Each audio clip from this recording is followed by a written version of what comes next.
Assalamualaikum warahmatullahi wabarakatuh. Innal hamdalillah nahmaduhu wa nasta'inuhu wa nastaghfiruh wa na'udzu billahi min syururi anfusina wa min sayyiati a'malina. May yahdihillahu fala mudhillalah wa may yudlil fala hadiyalah. Rabbi shrah li sadri wa yassir li amri wahlul 'uqdatam min lisani yafqahu qawli. Amma ba'du. Wa bismillahirrahmanirrahim. Sebelumnya perkenalkan, nama saya Yahya Maulana Saputra dengan nomor induk mahasiswa 210104030177 yang berlokal di 21C2 jurusan Manajemen Dakwah, yang akan melaksanakan tugas dari Ibu Rizkiatul Hasanah SOS selaku pengampu mata kuliah Manajemen Dakwah. Sebelumnya di sini ada sebagian pembahasan dari apa-apa yang akan saya terangkan di video ini. Yang pertama adalah pengertian manajemen dakwah, hakikat dakwah Islamiyah dan ilmu manajemen. Lalu ada landasan-dasar manajemen dakwah, unsur-unsur manajemen dakwah, fungsi manajemen dakwah, dan yang terakhir ialah tujuan organisasi dakwah.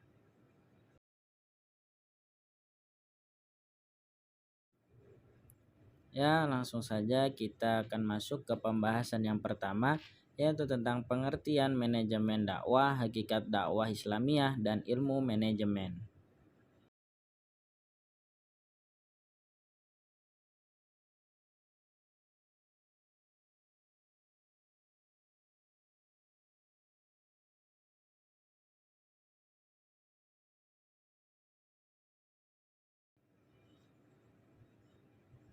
Memasuki bagian yang pengertian manajemen secara etimologis, kata manajemen berasal dari bahasa Inggris. Manajemen berarti keterlaksanaan, tata pimpinan, dan pengelolaan.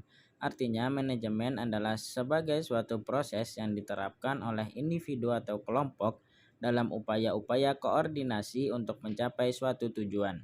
Baiklah, kita lanjut ke pengertian dakwah secara etimologis.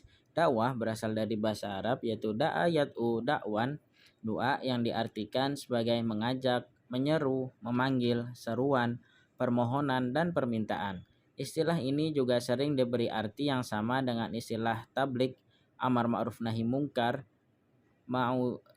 mau'izah hasanah, tabsyir, izhar, wasiyah, tarbiyah, ta'lim, dan khutbah.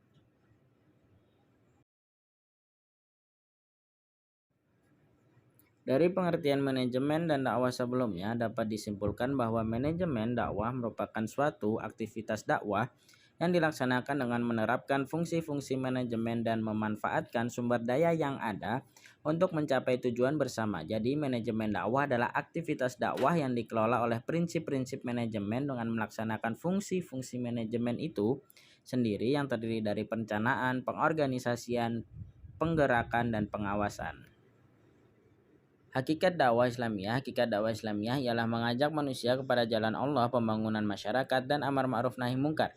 Dakwah pada hakikatnya adalah upaya untuk merubah sesuatu keadaan tertentu menjadi keadaan lain yang lebih baik menurut tolak ukur ajaran Islam. Masuk hakikat ilmu manajemen. Hakikat ilmu manajemen adalah merupakan proses pemberian bimbingan, pimpinan, pengaturan, pengendalian, dan pemberian fasilitas lainnya. Manajemen juga dapat disebut pembinaan, pengendalian, pengelolaan, kepemimpinan, ketatalaksanaan yang merupakan proses kegairahan untuk mencapai tujuan yang telah ditentukan. Ya, kita santai lagi dan kita akan masuk ke pembahasan yang kedua, yaitu tentang landasan dasar manajemen dakwah.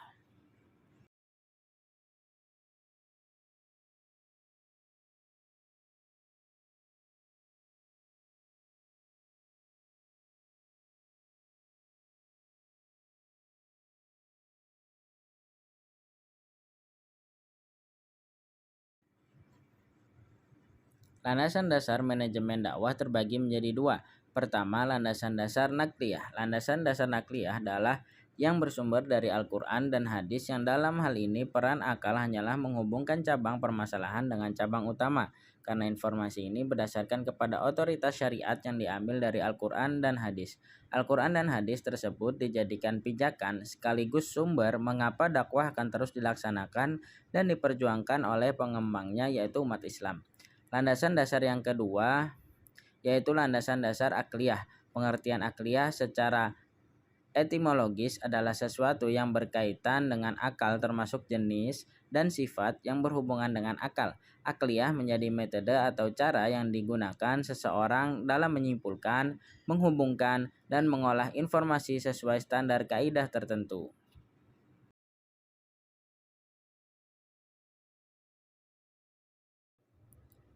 Kita dapat disimpulkan bahwa landasan dasar dari manajemen dakwah adalah landasan nakliyah dan akliyah.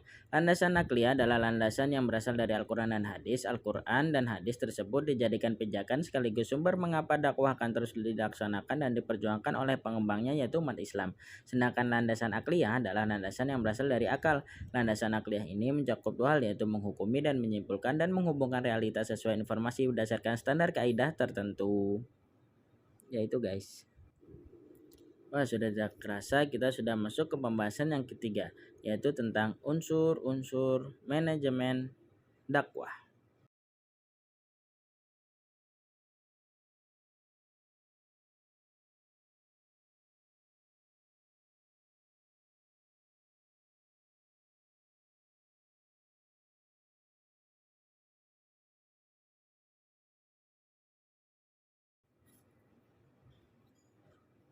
Unsur-unsur manajemen dakwah ini terbagi menjadi 4.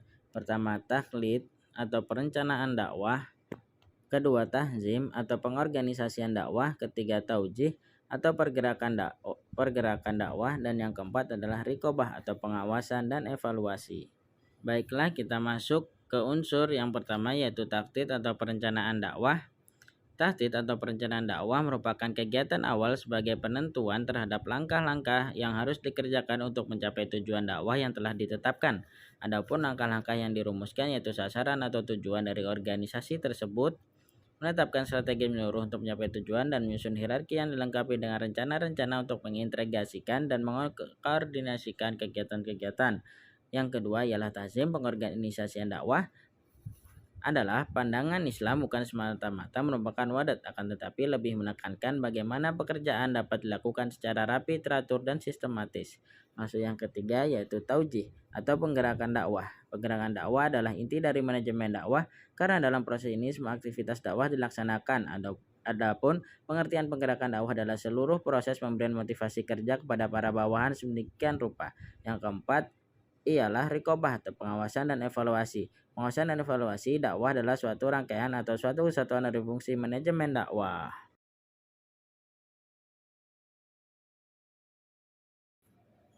Wah, sekarang kita masuk ke pembahasan yang keempat tentang fungsi-fungsi manajemen dakwah.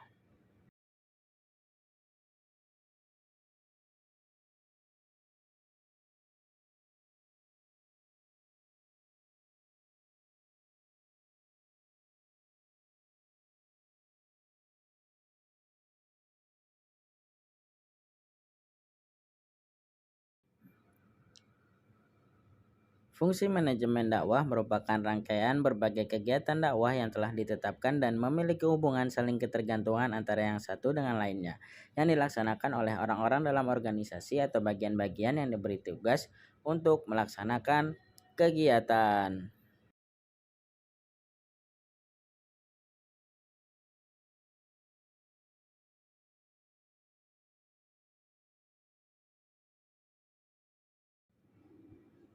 Fungsi-fungsi manajemen dakwah terbagi menjadi 4. Yang pertama ialah planning atau perencanaan dakwah, kedua organizing atau pengorganisasian dakwah, ketiga actuating atau pelaksanaan dakwah, dan yang keempat yaitu controlling atau pengontrolan dan evaluasi dakwah. Kita masuk ke yang pertama ialah planning atau perencanaan dakwah adalah penetapan tujuan-tujuan organisasi dan penentuan strategi kebijakan proyek, program, prosedur, metode, sistem, anggaran, dan standar yang dibutuhkan untuk mencapai suatu tujuan. Yang kedua ialah organizing atau pengorganisasian dakwah. Pengorganisasian dakwah adalah seluruh pengelompokan orang-orang, alat-alat, tugas-tugas, tanggung jawab, dan wewenang sedemikian rupa sehingga terjadi suatu organisasi yang dapat digerakkan sebagai suatu kesatuan dalam rangka mencapai suatu tujuan yang telah ditentukan. Lalu yang ketiga ialah actuating atau pelaksanaan dakwah. Penggerakan dakwah merupakan upaya menyadarkan orang lain atau anggota suatu organisasi untuk dapat bekerja sama dalam mencapai suatu tujuan. Setiap komponen dalam organisasi akan saling bahu-membahu untuk bekerja sama dan mensukseskan program yang dilaksanakan. Lanjut yang keempat yaitu controlling atau pengontrolan dan evaluasi. Controlling adalah kegiatan untuk mengontrol apa-apa yang sudah direncanakan, disusun, dan dijalankan agar berjalan sesuai dengan prosedur yang telah dibuat.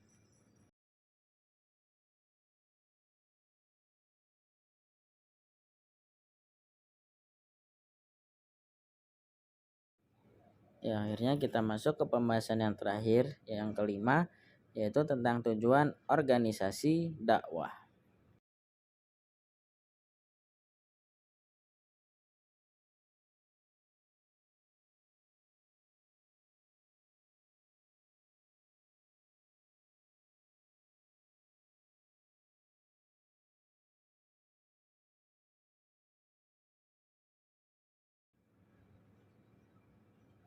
Tujuan merupakan sebuah pernyataan yang memiliki makna, yaitu keinginan yang dijadikan pedoman bagi manajemen puncak organisasi untuk meraih hasil tertentu atas kegiatan yang dilakukan dalam dimensi waktu tertentu.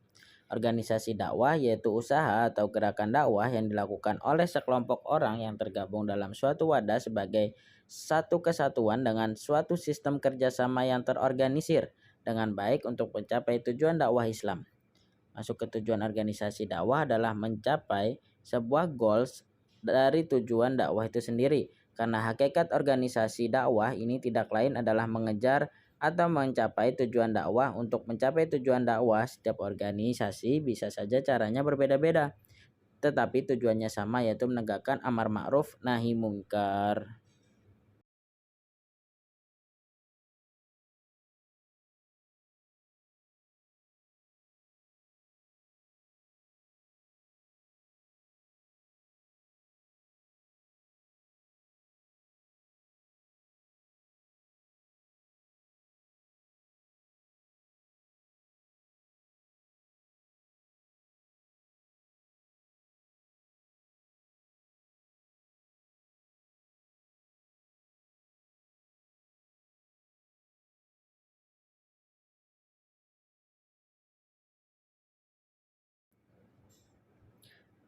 Ia masuk ke karakteristik tujuan dakwah sebagai berikut.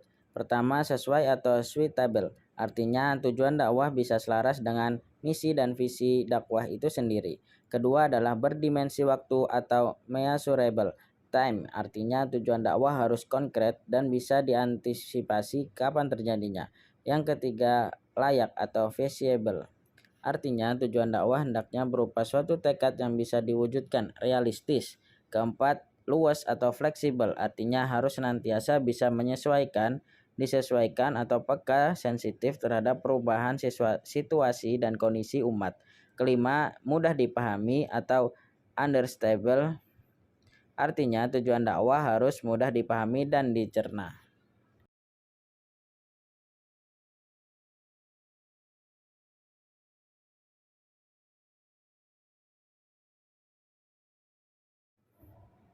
Ya, mungkin sekian itu dari saya. Terima kasih.